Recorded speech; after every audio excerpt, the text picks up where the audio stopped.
오늘 말씀은 시편 111편 1절에서 10절입니다. 하나님을 찬양하고 그분을 경외하고 그분이 누구시며 그분이 우리를 위하여 하시는 일들이 얼마나 위대하고 놀라운지를 찬양하는 찬양하고 경탄하는 그런 시입니다. 그런 시이고 그래서 구별을 하자면 일단은 1절하고 10절이 서론과 결론 부분이에요. 그러면 2절부터 9절이 이 시편의 본편이라고 할 수 있는데 이 시편의 본문을 이 시편 이제 1절은 하나님을 어떻게 하라? 하나님께 감사하라. 감사하라. 감사라고 하는데 정직한 자들의 모임과 회중 가운데에 감사. 정직한 모임과 회중. 이게 무슨 회의일까요? 의인들의 모임이다. 시편에서는 이들을 의인들의 모임이라고 여호와의 모임이다라고 합니다. 어, 이것은 오늘날 교회를 말하는 거죠. 교회. 근데 어떤 교회요? 진정한 교회. 우리가 교회라고 하면 보이는 교회가 있고 보이지 않는 교회가 있습니다. 근데 우리는 보이는 교회를 통해서 교회를 판단해서는 안 돼요. 보이는 교회는 뭐예요? 지역 교회들, 십자가 달린 건물에서 정기적으로 모이는 수많은 사람들. 하지만 이게 좀 전문 용어 아니고 보이지 않는 교회는 뭐예요? 예수 그리스도를 믿는 모든 사람들이 교회예요. 예. 같이 있다고 해서 교회는 아니. 근데 하나님을 정직한 자들이다. 이 교회는 어떤 자들이요? 정직한 자들이다. 완전해서 정직한 것이 아니라 하나님을 경외하기 때문에 그분 앞에 죄를 용서받고 그분 앞에 날마다 나아가는 사람들. 이런 사람들이 정직한 자들이. 여기 가서 예수님을 믿고 그분 앞에 전적으로 의지하는 사람들의 가장 큰 특징 중 하나는 바로 정직과 순수입니다. 예, 정직하고 순수해요. 막 돌려서 비비 꼬아서 쟤를 어떻게 하면 내가 이용해 먹지 그런 게 아니야. 돕고 싶으니까 돕고 사랑하고 싶으니까 사랑하고 사랑하기 싫어도 예수님이 사랑하라고 했으니까 사랑하고 그런 순종하는 삶을 살아가요. 이런 사람들의 삶은 심플합니다. 막 복잡하게 베베 꼬고 제 원하는 난 잊지 않아서 그러지 않아요. 절대 그리스도인들은 그러지 않습니다. 2절에서 9절은 그분이 하신 일들, 또 그분이 어떤 분이신지에 대해서 나오는데 2절에 하나님 행하신 일들은 크시오니 즐거워하는 자들이 기린다. 하나님의 일은 즐거운 일이고 우리가 이것을 기념한다. 그분이 하신 일이 즐거운 일이에요. 이게 무슨 말일까? 행하신 일이 존귀하고 어미하고 막 엄청난 얘기가 나오는데 여호와는 은혜로우시도 자비로우시다. 그러니까 그분의 일을 우리가 기뻐할 수 있는 것은 그분이 자비롭고 은혜롭고 그분이 하신 일이 자비와 은혜였기 때문이죠. 그래서 5절에서 보면 여호와께서 자기를 경외하는 자들에게 양식을 주시며 그의 언약을 영원히 기억하시리로다. 자기를 경외한 자들이 또 나옵니다. 이 5절 부분은 1절에 나오는 정직한 자들의 모임과 회중과 동일한 사람들이에요. 예. 그러니까 교회는 어떤 존재예요? 하나님을 경외하는 자들입니다. 경외한다는 말은 무슨 말이냐면, 약간 두 가지가 믹싱이 돼 있어요. 좋아하는데 두려워하는 거예요. 그러니까 내가 함부로 어떻게 할 수 없는 존재인데, 그럼에도 불구하고 선망하고 동경하고 그런 것들이 다 포함된 긍정적인 감정이에요. 이 감정이 부정적으로 변하면 무서움이, 공포가 되는 거죠. 공포. 근데 우리가 하나님을 두려워한다는 것은 하나님이 공포가 된다는 뜻이 아니라 하나님이 정말 대단하신 분이고 정말 내 생각을 초월하신 분이구나. 그래서 내가 그분을 더 이상 판단하고 재는 것이 아니라 나는 이제 그분을 전적으로 따르는 삶을 살아야겠다. 그런 마음의 동기가 나오게 하는 감정이 바로 경외예요. 어. 그런 경외하는 마음, 그런 두려워하는 마음을 가져라 가지지 말라 가지라는 거예요. 그러니까 하나님이 우리가 신앙생활하면서 하나님이 사랑의 하나님이라는 것은 그 하나님이 경외할 만한 분이라는 것이 다 드러나는 것인데 사랑의 하나님이라고 하니까 마치 하나님의 호구처럼 자꾸 우리에게 비춰질 때가 있어요. 근데 절대 그렇지 않습니다. 하나님은 분명 친근하신 분이지만 우리하고 클래스가 다르신 분이에요. 클래스가 다르신 분이에요. 마이크 타이슨 복싱 선수가 어린애하고 같이 친선 경기를 해요. 그럼 애기 수준에 맞춰서 하겠죠?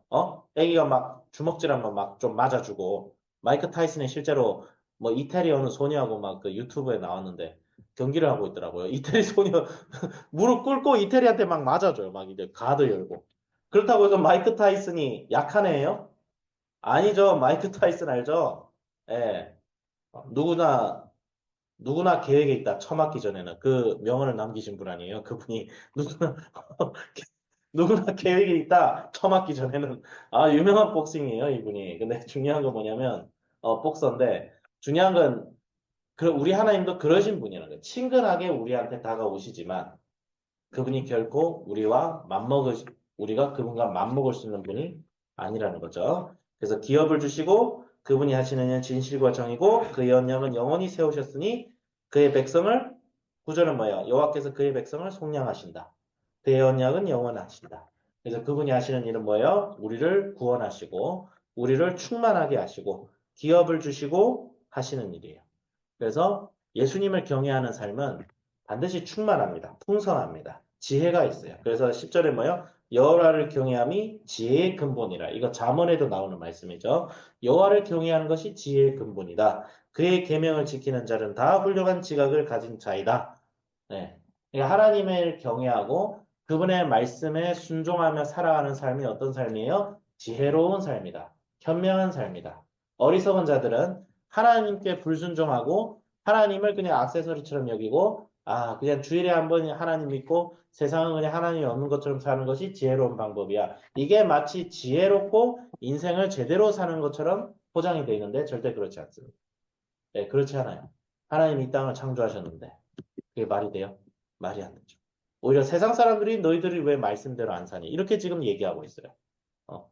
내가 좀 희한한 게 어떤 예수 안 믿는 사람인데 성경을 막 연구하더니 성경은 정말 놀랍다. 그 사람이 어떻게까지 얘기했냐면 예수님이 오지 않았으면 이 세상은 지금보다 더 어려웠을 것이다. 그 얘기까지 하고 있어요. 예수님이 오시지 않았다면 세상은 더 어려워졌을 것이다. 그리고 어디까지 얘기하냐면 교회 다니는 사람들이 부도덕해 보여도 저 사람이 예수를 믿기 때문에 그나마 저 정도다. 막 이렇게까지 얘기하는 거예요. 그러면서 뭐라고 하냐면 근데 왜 교회에서 성경을 안 가르치냐?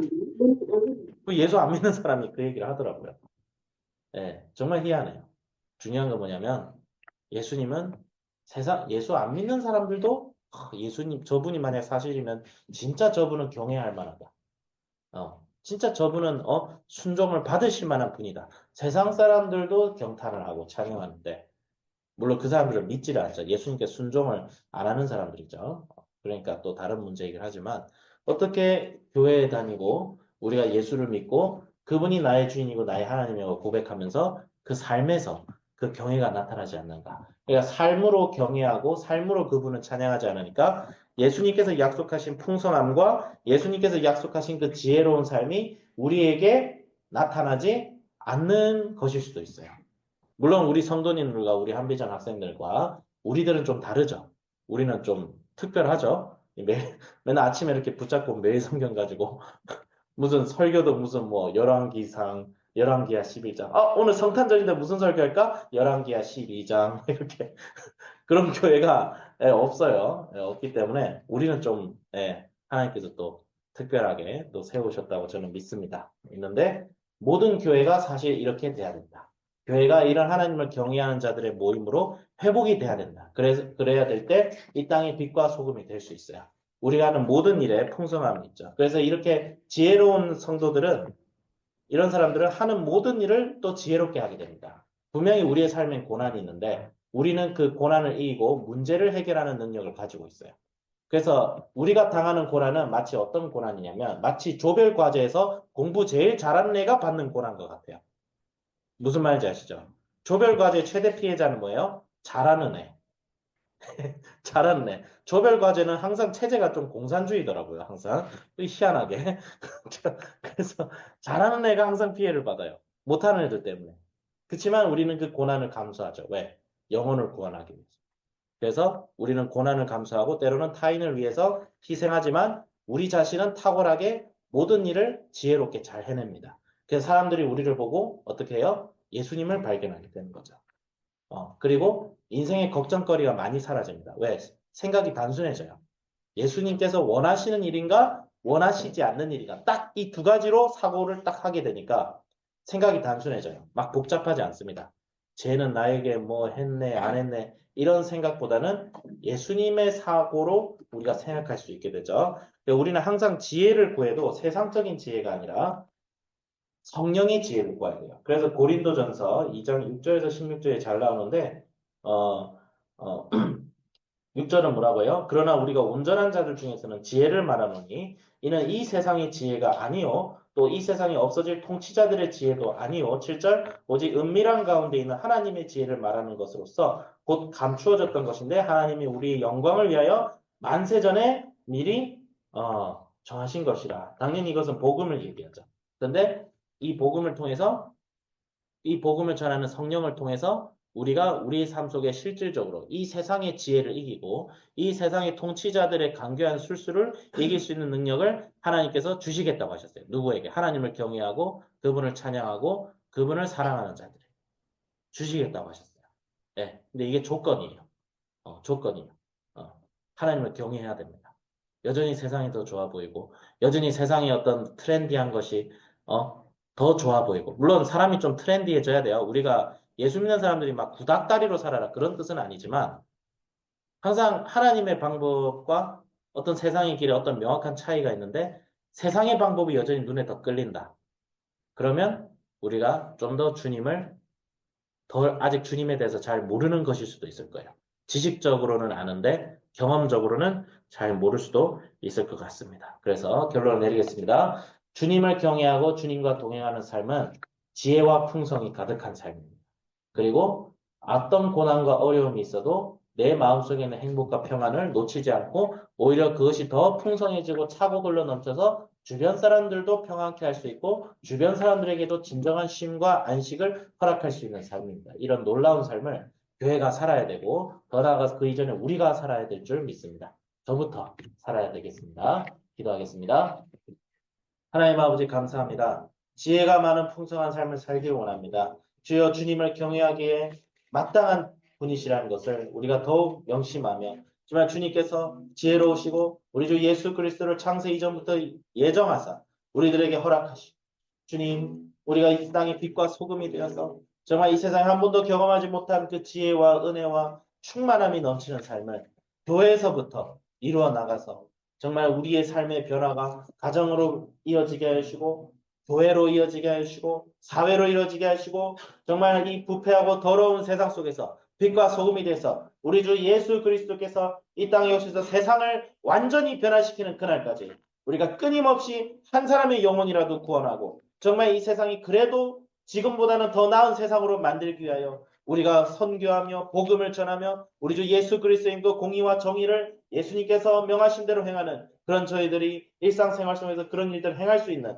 저희들이 되게 하여 주시옵소서. 감사드리며 우리 주 예수 그리스도 이름으로 기도드립니다. 아멘.